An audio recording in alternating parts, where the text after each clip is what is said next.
नमस्कार, कैसे हैं आप सब। हो सब लोग खुश और स्वस्थ होंगे। आज मैं बात करने वाली हूँ एक ऐसे वर्ड, वो है शक्ति। शक्ति एक ऐसा वर्ड जिसको लेकर के राहुल गांधी और नरेंद्र मोदी के बीच में तीखी बहस देखने को मिल रही है। वो पहले आप इस वीडियो को, मेरे वीडियो देखने के पहले आप राहुल गांधी ने उसे क्या बोला, उन्होंने क्या बोला, उस वीडियो को पहले आप देखिए। हिंदू धर्म में शक्ति शब्द होता है। हम शक्ति से लड़ रहे हैं, एक शक्ति से लड़ रहे हैं। इस वीडियो को आपने देखा, इससे यही पता चलता है कि राहुल गांधी, मुझे नहीं लगता है कि उनके इस व्यवहार से अपोजिशन, देश को अपोजिशन, एक अच्छा अपोजिशन मिलेगा। देखिए, उनको अभी तक ये चीज़ें समझ नहीं आई कि क्या बोलना है और कहाँ पे क्या चीज़ें बोलनी है। उन्होंने ये बोला कि हिंदू धर्म में जो शक्ति है उसके हम खिलाफ है, उसको हमें ख़त्म करना है।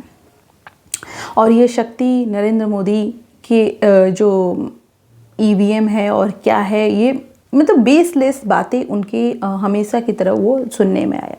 अगर वो बोलते हैं कि हम नरेंद्र मोदी की पावर के खिलाफ, हम नरेंद्र मोदी के इस काम के खिलाफ है, हम नरेंद्र मोदी के सोच के खिलाफ है, बात समझ में आती कि आप अपोजिशन में हैं, आपका राइट है, आप बोल सकते हैं। लेकिन आप इस चीज़ को धर्म से जोड़ करके, आपको पता है कि हमारे सनातन में शक्ति एक ऐसा वर्ड है जो हर एक स्त्री तत्व को दर्शाता है। शक्ति एक ऐसी जिससे हर ये जो सृष्टि है वो शक्ति से मिलके बनी। शक्ति जो हम पूजा करते हैं वो है शक्ति। तो हिंदू धर्म में आपको ये धर्म लाने के बीच में कहाँ से ज़रूरत पड़ गई। कहीं ना कहीं ये इनकी मेंटालिटी, उनके पार्टनर जो रिसेंटली में स्टालिन हो गए और ऐसे कई उनके पार्टनर हैं जो आरजेडी हो गई, ऐसे पार्टनर के सोच का एक दर्शाता है ये कांग्रेस। और ये कांग्रेस की भी सोच है कि हमेशा से हमारे सनातन को लेकर के टारगेट किया गया। अभी जिस तरीके स्टालिन से वो गले मिले और चीज़ें को दिखाएं, उसे यही लगता है कि राहुल गांधी की सीरियस राजनीति नहीं है, वो सिर्फ टाइम पास कर रहे हैं घूम कर इधर उधर। अभी तक उनको ये समझ नहीं आया कि क्या चीज़ें बोलनी चाहिए और क्या नहीं बोलनी चाहिए। उनके इस बड़बोलेपन से, इस नासमझ से आज कांग्रेस का ये हाल है। अगर ये रहेगा तो मुझे लगता है कि ये कंटिन्यू चलते रहेगा। एक चीज़ उन्होंने ये बोला कि वो राजा हैं। देखिए, राजा कौन है और राजा नीति कौन करता है वो सबको पता है। कांग्रेस एक ऐसी पार्टी है जो अपने आप को, राजा किसको बोलते हैं, राजा का बेटा राजा, ये राजा की नीति होती है। और ये नीति कहाँ पे आपको देखने को मिलेगी, कांग्रेस में देखने को मिलेगी। जिस तरीके से गांधी परिवार को उनका बेटा, उनकी बेटी, उनका बेटा, ये चलते आ रहा है, ये नीति कौन अपना रहा है, ये कांग्रेस नीति अपना रही है। तो राजागिरी कौन कर रहा है वो सबको पता है। आई बात शक्ति की, तो आपकी ये सोच दर्शाता है कि आप सिर्फ फेक हिंदुत्व की राजनीति करते हैं, फेक बताते हैं कि हम इस चीज़ का पालन करते हैं, लेकिन आपकी सोच बताती है कि आपके अगल बगल कैसे लोगों की सोच है, आपकी सोच क्या है। इसी का काउंटर अटैक करते हुए, इसी का विरोध करते हुए प्रधानमंत्री नरेंद्र मोदी ने क्या बोला, वो भी आप इस चीज को सुनिए। ऐसा शिवाजी पार्क जहां से इंडी अलायंस ने अपनी घोषणा पत्र जाहिर किया और उन्होंने कहा है कि उनकी लड़ाई शक्ति के खिलाफ है। मेरे लिए हर मां शक्ति का रूप है, हर बेटी शक्ति का रूप है। और मेरी इन माताओं बहनों की तरफ से, माताओं बहनों, आपको मैं शक्ति के रूप में पूजा करता हूं। मैं भारत मां का पुजारी हूं। मैं आप शक्ति स्वरूपा सब माता बहन बेटियों का भी पुजारी हूं। और जिन्होंने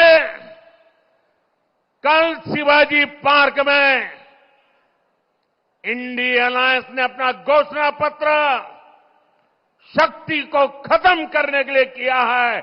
मैं इस चुनौती को स्वीकार करता हूं और मैं इन शक्ति स्वरूपा माताओं बहनों की रक्षा के लिए जान की बाजी लगा दूंगा,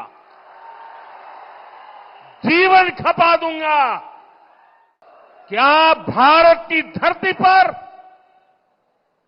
कोई शक्ति के विनाश की बात कर सकता है क्या? क्या शक्ति का विनाश हमें मंजूर है? हम सब शक्ति की आराधना करते हैं कि नहीं करते हैं? पूरा हिंदुस्तान शक्ति की आराधना करता है कि नहीं करता है? अरे हमने तो चंद्रयान की सफलता को भी किसको समर्पित किया? चंद्रयान की सफलता को भी, जहां चंद्रयान ने लैंड किया, हमने उस सफलता को भी शिव शक्ति नाम देकर के शिव शक्ति को समर्पित किया है। और ये लोग शक्ति के विनाश का बिगुल फूंक रहे हैं। माताएं बहनें, शक्ति स्वरूपा आप है। क्या ऐसे लोगों को शक्ति का विनाश करने के मौका देंगे क्या? सुना प्रधानमंत्री नरेंद्र मोदी ने क्या बोला। उन्होंने बोला कि शक्ति मेरी जो है उसकी मैं पूजा करता हूँ। ये मेरी बहनें, बेटी, जो भी स्त्री हैं वो सब शक्ति हैं और यही शक्ति की मैं पूजा करता हूँ और इस अगर ज़रूरत पड़े तो मैं जान देने के लिए भी, त्याग करने के लिए भी तैयार हूँ। देखिए, ये नरेंद्र मोदी ने बोला, इसका मतलब वो उनकी नरेंद्र मोदी और ये हम सबको बताते हैं, हम सब सनातन में बोला गया है कि जो ये सृष्टि ही है शिव शक्ति से बनी हुई है और शक्ति जो है वो इस यूनिवर्स का हर एक चीज़ का जो है आधार है। तो आप राहुल गांधी को मैं बोलूं तो ये बोल सकते थे, जो कि हमेशा बोलते हैं, आप नरेंद्र मोदी को टारगेट कीजिए, उनके नीति को टारगेट कीजिए, उनकी सोच को टारगेट कीजिए, क्योंकि ये आप अपोजिशन में हैं, आपको बिल्कुल अधिकार है करने का, इसमें कोई डाउट नहीं है। लेकिन आप अपने इस पूरे सोच से, और ये दर्शाता है कि आप हर एक चीज़ में धर्म को ले आते हैं और ये बोलते हैं हिंदू धर्म में जो शक्ति है उसके हम विरोध है। तो ये सब चीज़ें मुझे लगता है कि आपको तो सबसे पहले सोच, आपके ये पूरे भारत भ्रमण करने से कुछ होने वाला है नहीं, क्योंकि आपकी जो सोच है और आपके जो इर्द गिर्द लोग हैं वो ऐसी सोच के हैं जो आपको ना आगे बढ़ने देंगे। और मुझे लगता है कि अगल बगल से ज़्यादा अफेक्ट नहीं होता है अगर आपकी भी सोच ऐसी ही हो। तो ये चीज़ें दिखाता है राहुल गांधी की इस सोच से, राहुल गांधी के अभी भी सीरियस नहीं होना और सिर्फ घूमना। आपका देखिए, घूमने से कुछ होने वाला है नहीं, जब तक आप अपनी सोच नहीं बदलेंगे, आप लोगों को, अच्छे लोगों को नहीं लाएंगे, ऐसे लोगों को लाएंगे जो फालतू की बकवास करने के अलावा कुछ नहीं करते हैं। अभी तेजस्वी यादव हो गए, कन्हैया कुमार हो गए, इन लोगों को लाएंगे जिनका बैकग्राउंड ही ऐसा है। और राहुल गांधी, मैं तो बोलती हूँ कि दूसरे लोग को छोड़िए, आप कम से कम अपना दिमाग लगा कर बातें कीजिए तो ज़्यादा बेटर होगा। तो आप क्या मानते हैं कि राहुल गांधी को शक्ति वर्ड जो यूज किए हैं उसमें क्या धर्म को जोड़ना सही था?